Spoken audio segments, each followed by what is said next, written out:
Oke, Assalamualaikum warahmatullahi wabarakatuh. Sebelumnya perkenalkan, nama saya Nawaf Arik Hilalbi, biasa dipanggil Arik, dan NIM saya adalah 30125100015.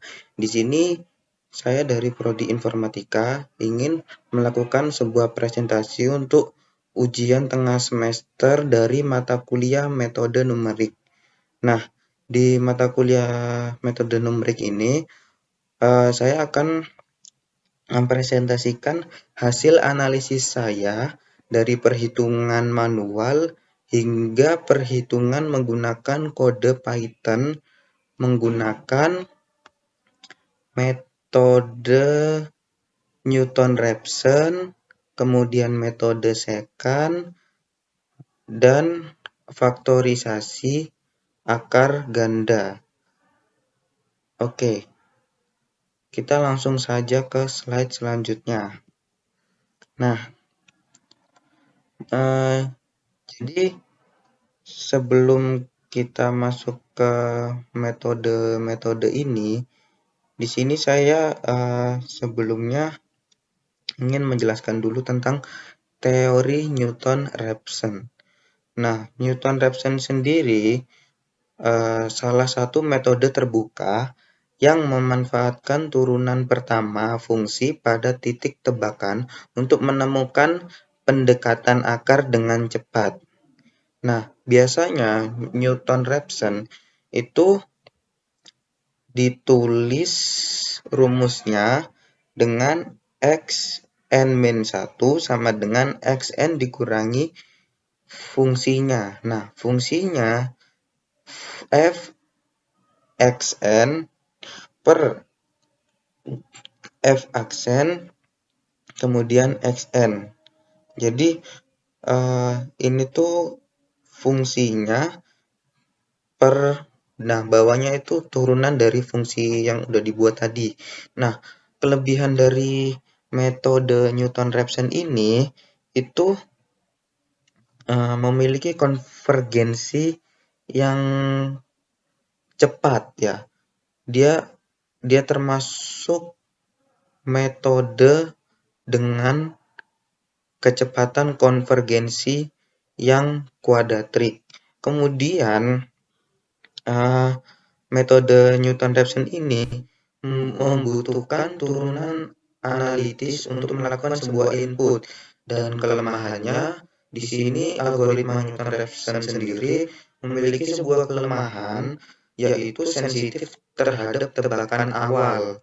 Jadi kalau tebakan awalnya tidak sesuai, maka metode Newton-Raphson tersebut bisa tidak valid. Oke, kita ke slide selanjutnya.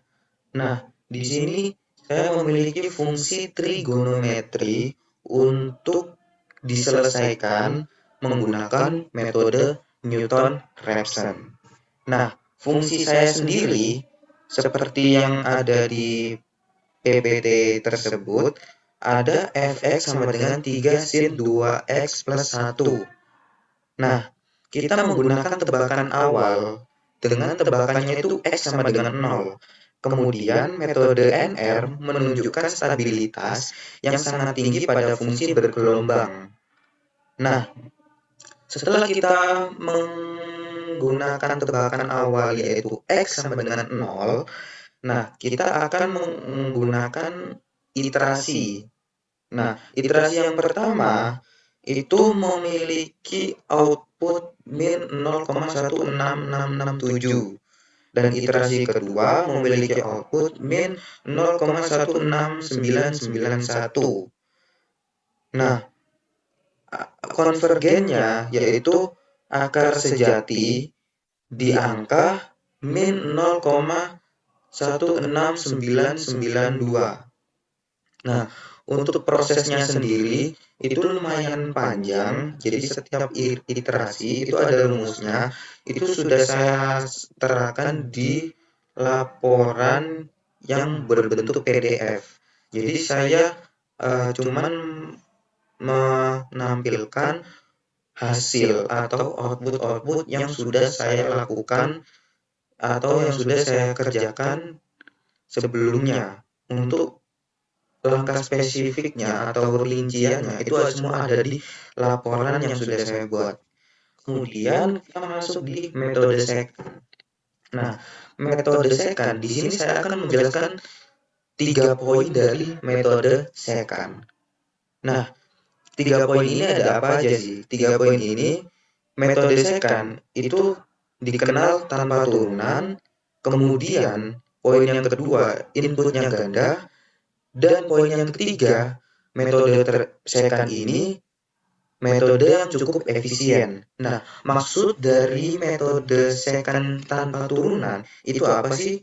Nah, maksudnya adalah mengganti turunan fungsi yang diturunkan dengan pendekatan gradien garis second melalui 2 titik awal.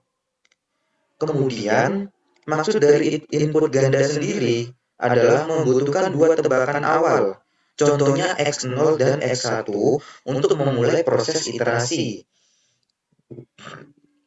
Kemudian, penjelasan dari metode second yang cukup efisien, yaitu metode second ini sangat berguna untuk fungsi yang sulit diturunkan secara analitis. Oke, next selanjutnya. Nah, di metode second ini saya menggunakan fungsi eksponensial. Nah, fungsi eksponensial saya sendiri itu seperti yang ada di PPT, yaitu fx sama dengan 2 kali 3x. Kemudian, penjelasannya adalah karena fungsi eksponensial ini cukup unik ya kasusnya, kasus yang saya berikan. Nah, di mana fungsi yang saya berikan itu bersifat asimptotik terhadap sumbu X. Nah, kalau kita bayangkan secara matematis ya, fungsi ini itu tidak memiliki akar yang real. Nah, kemudian hasil observasi pada metode second yang telah saya buat, yaitu nilai X akan terus bergeser ke arah negatif infinity ya.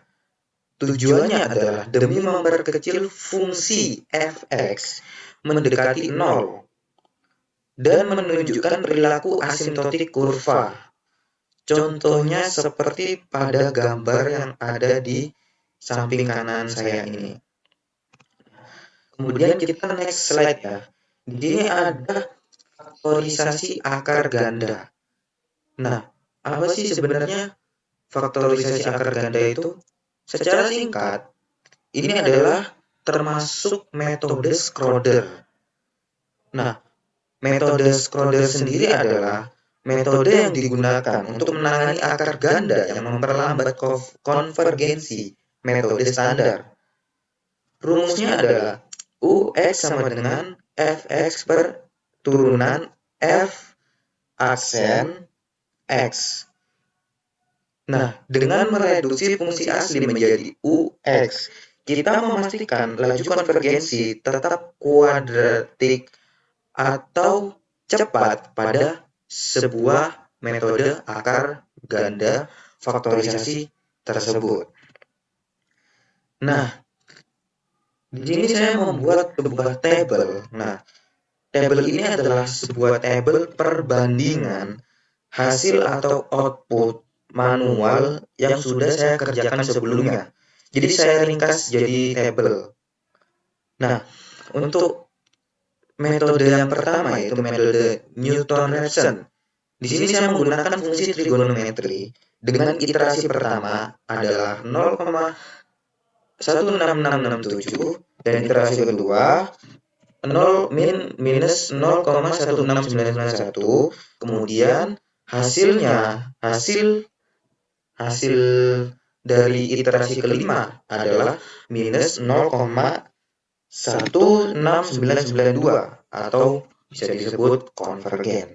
Nah, metode kedua adalah metode second. Di sini saya menggunakan fungsi eksponensial dengan iterasi pertama minus 0,50000, kemudian iterasi kedua yaitu minus 0,85747 dan hasil akhir dari iterasi kelima itu adalah 2,18931 atau bisa disebut divergen atau minus infinity atau minus tak hingga.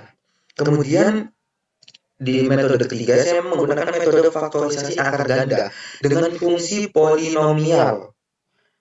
Nah, fungsi polinomial ini setelah saya coba itu dapat iterasi pertama yaitu minus 0,33333. Kemudian iterasi kedua mendapatkan minus 0,28552 dan hasil akhir dari iterasi kelima adalah minus 0,28477 atau bisa disebut konvergen. Nah, untuk simulasinya sendiri itu lumayan cukup panjang dan saya sertakan di laporan yang sudah saya buat sebelumnya. Nah, kita simpulkan isi-isi dari simulasi kode Python yang sudah saya buat deh. Nah, isinya itu ada apa sih? Jadi saya itu membuat validasi hasil manual yang awalnya manual, terus saya convert menggunakan Python dengan kriteria henti toleransi error kurang dari 0,00001. Dengan penanganan floating point, kemudian looping iterasi dinamis, dan output real-time log. Itu adalah isi-isi dari simulasi kode Python yang sudah saya buat sebelumnya. Next slide. Nah, pada slide ini kita sebenarnya sudah masuk dalam kesimpulan. Jadi, kesimpulannya adalah pada metode Newton-Raphson itu mendapatkan 3 iterasi, sedangkan metode faktorisasi akar ganda itu mendapatkan iterasi juga. Akan tetapi metode secant yaitu atau bisa disebut asimptotik itu mendapatkan 20 lebih iterasi ya. Kurang lebih seperti itu. Terima kasih. Itu saja presentasi dari saya. Wassalamualaikum warahmatullahi wabarakatuh.